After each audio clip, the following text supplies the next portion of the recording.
For option 2, the slightly harder option of op art, you need a paper, a ruler, a pencil, and eraser would be good, and a couple circles that are different sizes.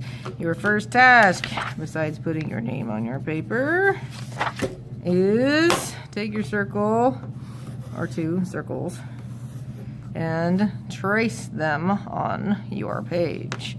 Do not get carried away. So 3 is a good number, 2 is a good number. They cannot touch. So I've got 3 circles, they're different sizes, they're not touching. The next part is where students get really confused. We're going to measure all around this paper, but where you measure from matters. So on your ruler, some rulers, the end of it is 0. On other rulers, the 0 is scooched in a little bit. So on mine, the 0 is scooched over a little bit. This matters. We have to make sure we put the edge of the paper at 0 and not at the end of the ruler.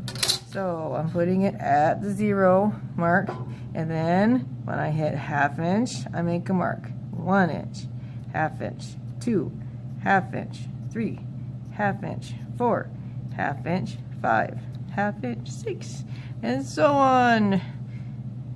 And if it slides, put it back so it lines up. There we go. Then pick up the ruler, set it up here. Don't try to turn it. Somehow kids always get confused when they turn it. And repeat, 1/2 inch, 1, 1/2 inch, 2, 1/2 inch, 3.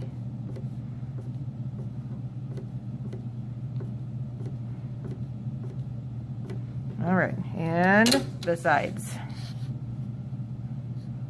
So start at 0, 1/2 inch, 1, 1/2 inch, 2, 1/2 inch, 3.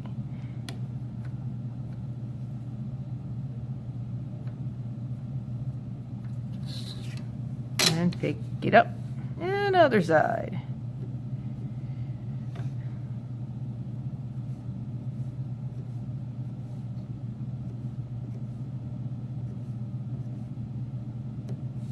And you might want to double check and count your marks. You should have the same number of marks on the left as you do on the right. You should have the same number of marks on the top as you do on the bottom. Because your next step is connect the dots. So don't start in the middle, start on the end.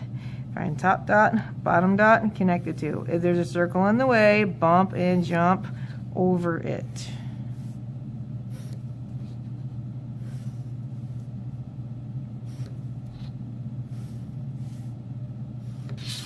And you guessed it, repeat going the other direction. So start at the end.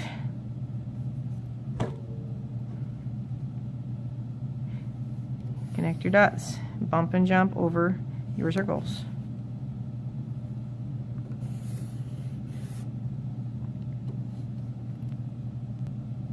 All right, now all of my dots have been connected, and I've got this grid all over the page except for my circles. Still need the ruler because it'll help us figure out what connects to what on your page. So for example, I'm gonna try to work towards the center of my circle and then go out. I'm gonna find the lines that connected, that bumped and jumped over my circle, and keep track of where they are. I'm just making a little mark. If the line is towards the left half of the circle, this needs to curve left. If it's towards the right half of the circle, it needs to curve right. So I'll connect this one, and this one is going to curve left. And then we do the next one. And the next one. Now in here, you see a lot of points. It's complicated. We're ignoring that. We're leaving those lines out. And curve to the right. Curve to the right. Curve to the right. I need to fix that one.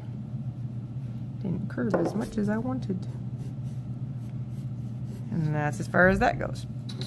And going across to make the grid, going horizontally, kind of works the same way. Figure out what connects to what. If it's on the top half, curve up. If it's on the bottom, curve down.